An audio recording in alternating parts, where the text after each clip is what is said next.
if you guys have studios, agencies, production studios, you try to scale them, you feel like it's only causing you more issues. That's because probably you don't even know what kind of agency you run, or you just went around, you didn't really define what kind of agency you want to build. So let's do it now. Awesome, let's draw a graph here on the board. So have the vertical and horizontal axis. There is two things you need to understand. First, who do you want to serve?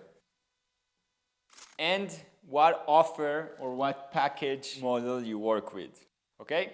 Who and what offer. I got creators and influencers, probably people, you know, selling something, or influencers doing stuff online. I have local businesses, you know, it can be from shops to small, medium businesses, or even bigger ones around your area or wherever in the world that need content. These can be great clients. I got brands, bigger companies that are more known around, more hard to sell, but once they're with you, you can stay with them for a long time because they like to work with who they trust. And you have agencies.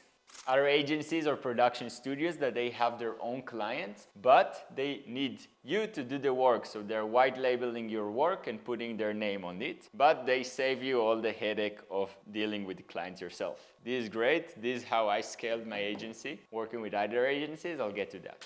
Now, what offer we have? One-off. Okay, most of you probably have done that. One-time project. A lot of time it's for freelancers, or even if you're an agency. Personally, I don't recommend it and I won't focus on that. It can be good if it's like very big projects, pay off and you stay with profit, but it's not sustainable because, you know, you wake up in the morning next month, you don't know if you'll have work, not have work. It's not a retainer. Now we got retainers. Amazing. Every month, you know, you have stability. You know what probably you will earn in the next month. You don't need to go to war every month to look for new clients, and you can put more effort and invest more in retaining your existing clients. And you have productized subscription. It's pretty much similar to retainer, but you're packing all to feel like a software company, and people get packages that they're subscribed to, they put their card and it automatically charges them every month. It's pretty similar to retainer.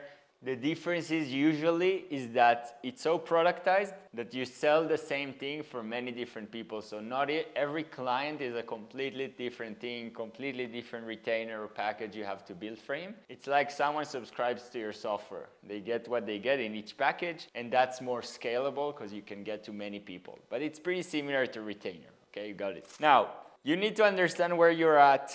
Maybe some of you guys are here, some of you guys are here, some of you guys are here. Doesn't matter. All of them can work. But eventually you need to remember what's the reason you created this business. And if every month sometimes you have nice clients, sometimes not. Sometimes you don't have clients. Sometimes your clients cancel to you. Sometimes you need to learn a completely new editing style for satisfying this client. So what I wanted to tell you is that I personally, and all the agency owner friends I have that were able to scale past 15, 20K a month, they had to productize this and work with clients that are able to give them constant amount of work, and they don't need to only think of getting new clients. They actually focus much more on their product and on their service. Today, what's happening with AI is that it's becoming a commodity. It's like a red ocean. So many editors, so many editing courses. AI, it's only getting better. Now with Fable and Higgsfield and all this stuff you heard about. It's not so good yet, to be honest, but it's getting there, right? Let's say in 2 years from now even. So editing is not your moat anymore. It's not like the crazy thing.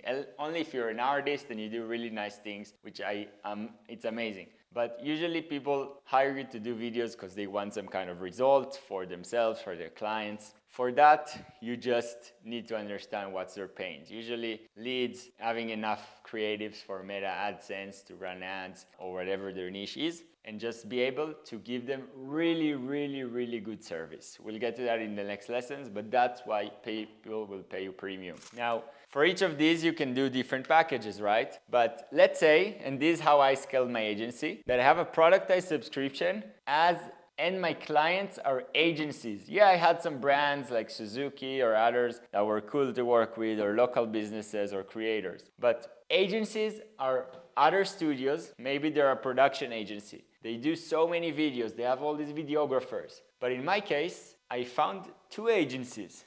that were stuck at growing because they had this giant bottleneck of edits. I offered them, hey guys, I don't need any glory, any credit for the edits. You white label me. I will build you an amazing team and manage them and make sure all the videos you get are already done and looking good. I will supervise these editors. You don't need to deal with them, hire them. And you pay me a base monthly subscription for 300 videos I'll make you. And each extra video above will cost $50, okay, short form videos. We were able to create them in the peak around 400 videos. I had another agency, we were doing around 200 videos. And just by having 2-3 clients, plus several brands, but these were my main clients, I were able to get to retainers above 20K a month, okay? So productized subscription selling to agencies. The benefit here, you don't need to deal with their clients. They give you tons of work. You just can give them unlimited amount of videos. This is great. You can also work with brands. They have bigger budgets also in this or in retainer. And these brands usually not always have their internal teams. If you can give them great work, they will make with you a deal for a year or two even and keep working with you, just understand their needs. This can also be amazing, one of these, and provide them just what they need. Now, you can be just a post-production agency, just doing editing, similar to what I did. You can build a whole package, also amazing I did down the road. Basically, people will be able to pay you more if you can script their videos, send them a videographer, edit all the videos, and even distribute it to social media. I will show you later in the course how to easily do it, which basically will take none of your time using the best of AI. And you will be able to just charge way more because you're taking in charge of all their pipeline. You can find great scripts ideas online, train your AI to make non-generic scripts, learn about competitors, and just give them great scripts for all the videos they need. Then send a videographer, take a commission from him, and then edit all the videos with your editors, supervise them, and plan and schedule it to social media. Then you basically are in charge of all the results this person is getting. You can charge good amount of money from it, 5K retainers, save 7K retainers. If you go to bigger brands or influencers, you can offer them LinkedIn packages or all social media packages, and they will pay you 5K a month, I'm telling you that. So that's awesome.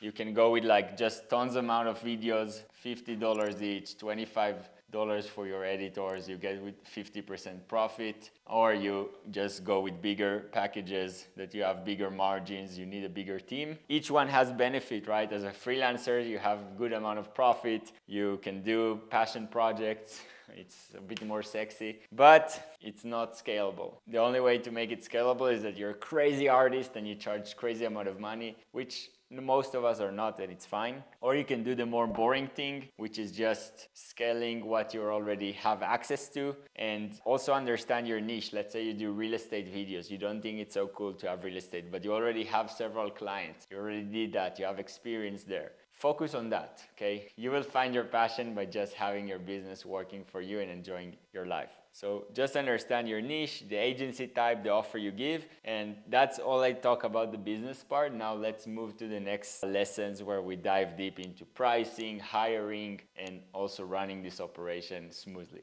See you there.